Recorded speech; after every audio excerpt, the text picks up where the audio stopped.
Meanwhile, Attorney General Pam Bondi has announced the Trump administration is suing the state of Maine over the decision to allow transgender athletes to participate in women's sports. In remarks alongside Secretary Linda McMahon earlier this morning, Bondi said the State Department's education left her with no choice.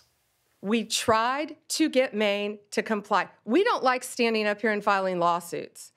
We want to get states to comply with us. That's what this is about. We have repeatedly notified Maine of its infractions and urged them to remedy the situation to protect women. We've stripped grants from Maine through other departments, and we are going to continue to fight for women. I want to bring in CBS News Department of Justice correspondent Scott MacFarlane, who's joining me now from our bureau in D.C. What else did we hear from the Attorney General this morning, Scott? It was a broader argument she was making beyond just the state of Maine, making the argument that there is too pervasive in America, according to the Attorney General, this issue of transgender athletes, in the Department of Justice's words, putting women at risk of physical injury and women at risk competitively in their sports. There's an appetite here for a broader conversation on the issue of transgender athletes beyond just this singular case. And you know this because this was a nationally televised on cable network news conference in which she not only spoke, but she had athletes speak. She had the U.S. Secretary of Education speak, taking this forum and this platform to have a broader argument.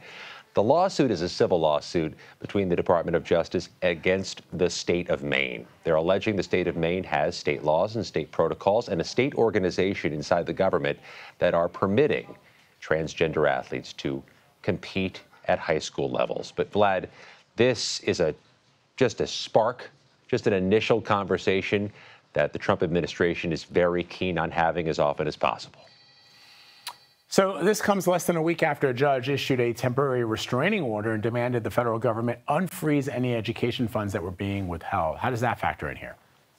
Yeah, there is this possibility, if not the likelihood, that they will try to freeze more money against more state or local governments that they argue are facilitating transgender athletes from competing in high school competitive sports. That's not the things you play informally in the back field of a schoolhouse, but those actual accredited league sports that high schools participate in. You could see this argument getting broader from the administration as well. And we could tell that, Vlad, because during the question and answer session with us, the Attorney General also segued into her criticisms of transgender inmates being housed in facilities that are for one gender or the other at the federal level or the state level.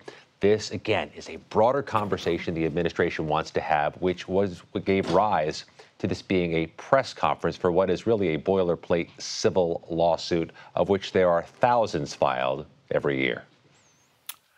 There is one school board in Maine, Scott, as you know, that has decided to comply with the administration's policy. What more can you tell us about that?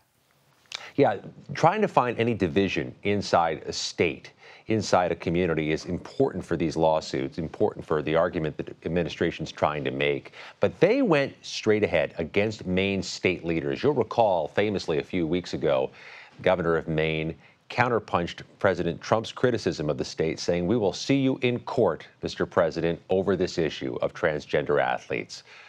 The U.S. Attorney General and her surrogates today responded in kind, saying, yes, you will see us in court. Any divisions they can find, any fissures, could help this legal effort by the Trump administration on a topic they are very interested in having. Wow. All right. Scott MacFarlane reporting. Thank you, Scott.